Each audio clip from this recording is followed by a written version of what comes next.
ନମସ୍କାର। ସୁସ୍ଥ ଜୀବନ ଓଡ଼ିଶାରେ ଆପଣମାନଙ୍କୁ ସ୍ୱାଗତ। ଆଜିକାଲି ଅନେକ ଲୋକ ଅଳସୀ ମଞ୍ଜି ବା ଫ୍ଲାକ୍ସ ସିଡ୍ ଖାଉଛନ୍ତି।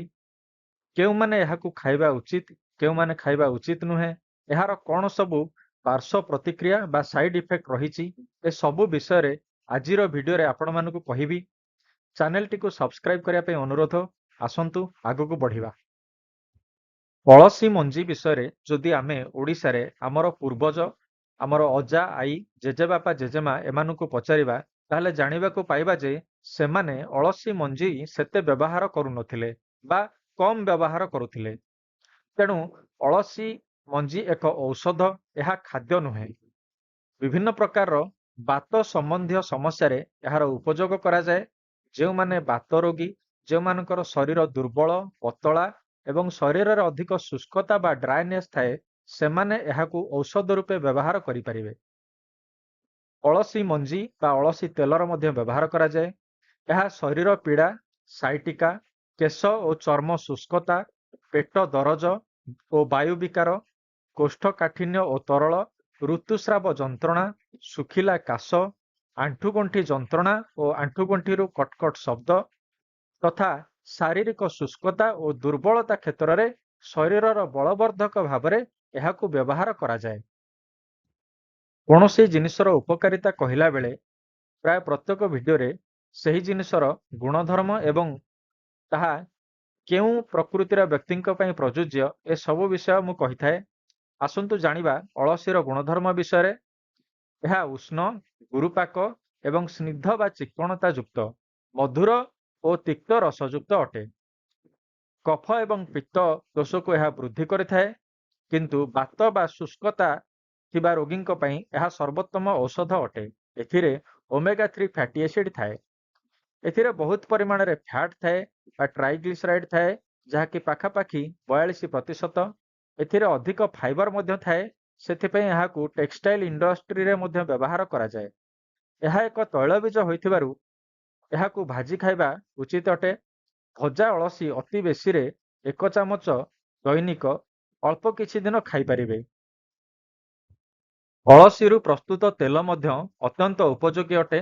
ଏହାର ବାହ୍ୟ ବ୍ୟବହାର ବା ମାଲିସ କରାଯାଏ ଏବଂ ଏହାକୁ ବସ୍ତିକର୍ମ ବା ଏନିମାରେ ମଧ୍ୟ ବ୍ୟବହାର କରାଯାଏ। ବିଭିନ୍ନ ପ୍ରକାର ଶାରୀରିକ ସମସ୍ୟା ଯେମିତିକି ଓଠ ଓ ପାଦ ଫାଟିବା, କାନ ଶୁଷ୍କତା, ଶୁଖିଲା ରୁପି ଓ କେଶ, ରକ୍ତହୀନ ପାଇଲ୍ ସମସ୍ୟା, ଶୁଖିଲା ପବନ ଓ ଏସିରେ ବସି ମୁଣ୍ଡବଥା ହେଉଥିଲେ, ଅଣ୍ଡକୋଷ ଦରଜ ଏବଂ ସ୍ତ୍ରୀ ପ୍ରଜନନ ଅଙ୍ଗ ଅତ୍ୟଧିକ ଶୁଷ୍କତା କ୍ଷେତ୍ରରେ ଏହାର ବାହ୍ୟ ପ୍ରୟୋଗ ବା ମାଲିସ କରାଯାଇଥାଏ। ଏହାଛଡ଼ା ଗର୍ଭାଶୟ ଓ ସ୍ତନ୍ୟ କର୍କଟ ଭଳି ସମସ୍ୟାରେ ମଧ୍ୟ ଏହା ଉପଯୋଗୀ ଅଟେ। ଏହି ଭିଡ଼ିଓରେ ମୁଁ ଆପଣମାନଙ୍କୁ ଅଳସୀ ମଞ୍ଜିର ଦୁଇଟି ବିଶେଷ ପ୍ରୟୋଗ ବିଷୟରେ କହିବି। ପ୍ରଥମଟି ହେଉଛି କେଶ ସମସ୍ୟା ବା ଶୁଖିଲା ରୁପିରେ 1 ଗ୍ଲାସ ପାଣିରେ 2 ଚାମଚ ଅଳସୀ ମଞ୍ଜି ଓ 2 ଚାମଚ ମେଥି ପକାଇ ତାକୁ ଭଲ ଭାବରେ ସିଝାଇ ଦିଅନ୍ତୁ। ସେଥିରେ 2 ଚାମଚ ଅଁଳା ଚୂର୍ଣ୍ଣ ବା ତ୍ରିଫଳା ଚୂର୍ଣ୍ଣ ମିଶାଇ ଗୋଟିଏ ପେଷ୍ଟ ପ୍ରସ୍ତୁତ କରି ତାକୁ 30 ମିନିଟ୍ ପର୍ଯ୍ୟନ୍ତ କେଶରେ ଲଗାଇ ଧୋଇ ନିଅନ୍ତୁ। ଏହାଦ୍ୱାରା କେଶର ମୂଳ ଷ୍ଟ୍ରଙ୍ଗ ହେବା ସହିତ ରୁପି ସମସ୍ୟା ଦୂର ହୋଇଥାଏ। ଦ୍ୱିତୀୟ ପ୍ରୟୋଗଟି ହେଉଛି ଅଳ୍ପ ଗୁଡ଼କୁ ଗରମ କରି ତରଳ ହେବା ପରେ ସେଥିରେ ଭଜା ଅଳସୀ ମଞ୍ଜି ବା ମଞ୍ଜିର ଗୁଣ୍ଡ ଓ ଗୁଜୁରାତି ଗୁଣ୍ଡ ଏବଂ ଅଳ୍ପ ଟିକେ ଘିଅ ମିଶାଇ ଛୋଟ ଛୋଟ ଲଡୁ କରି ଖାଇଲେ ଶାରୀରିକ ଶକ୍ତି ବଢ଼ିଥାଏ।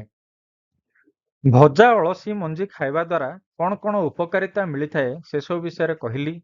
ଏହାଛଡ଼ା ଅଳସୀ ତେଲ ବ୍ୟବହାର କଲେ ମଧ୍ୟ କେଉଁ ସବୁ ସମସ୍ୟାରେ ଏହା ଲାଭଦାୟୀ ଅଟେ ଏ ବିଷୟରେ ମଧ୍ୟ କହିଲି। ଆସନ୍ତୁ ଜାଣିବା ଅଳସୀ ମଞ୍ଜି ବା ଅଳସୀ ତେଲର ବ୍ୟବହାରରେ କେତେଗୁଡ଼ିଏ ସାବଧାନତା। ଅଳସୀର ସେବନ ପୁରୁଷମାନଙ୍କର ଶୁକ୍ରାଣୁ ସଂଖ୍ୟା କମ୍ କରିଦେଇଥାଏ। ତେଣୁ ଏହାକୁ ଅତ୍ୟାବଶ୍ୟକ ସ୍ଥଳେ ଔଷଧ ଭାବରେ କିଛି ମାତ୍ରାରେ କିଛି ଦିନ ସେବନ କରିପାରିବେ।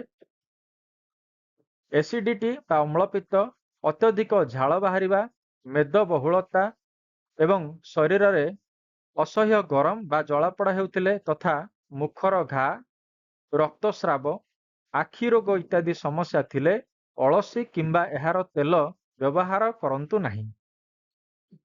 ବିଶେଷ କରି ପିତ୍ତ ଏବଂ କଫ ବ୍ୟକ୍ତି ବା ରୋଗୀଙ୍କର ହୃଦୟ, ଲିଭର ଓ କିଡନୀ ଏସବୁ ଖରାପ ହେବାର ସମ୍ଭାବନା ଥାଏ ଯଦି ସେମାନେ ଅଳସୀର ମାତ୍ରାଧିକ ସେବନ କରନ୍ତି। ଗୋଟିଏ ଜିନିଷ ଟ୍ରେଣ୍ଡରେ ଚାଲିଛି, ତାର ଅର୍ଥ ଏଇଆ ନୁହେଁ ଯେ ସମସ୍ତେ ଏହାକୁ ଖାଇପାରିବେ। ପ୍ରକୃତିରେ ବିଭିନ୍ନ ପ୍ରକାର ରୋଗର ଅନେକ ବିକଳ୍ପ ଔଷଧ ମଧ୍ୟ ରହିଛି। ଅଳସୀ ମଞ୍ଜିର ଉପକାରିତା ଏବଂ ଏହାର ପାର୍ଶ୍ୱ ପ୍ରତିକ୍ରିୟା ବିଷୟରେ ତ ଭଲ ଭାବରେ ଜାଣିଲେ। ଅନ୍ୟ କେଉଁ ବିଷୟରେ ଆପଣମାନେ ଜାଣିବାକୁ ଚାହୁଁଛନ୍ତି ସ୍ୱାସ୍ଥ୍ୟ ସମ୍ବନ୍ଧୀୟ ସୂଚନା କମେଣ୍ଟରେ ଲେଖି ଜଣାନ୍ତୁ। ଆଶା କରୁଛି ଦିଆଯାଇଥିବା ଇନଫର୍ମେସନ ଆପଣଙ୍କର କାମରେ ଆସିବ। ଧନ୍ୟବାଦ।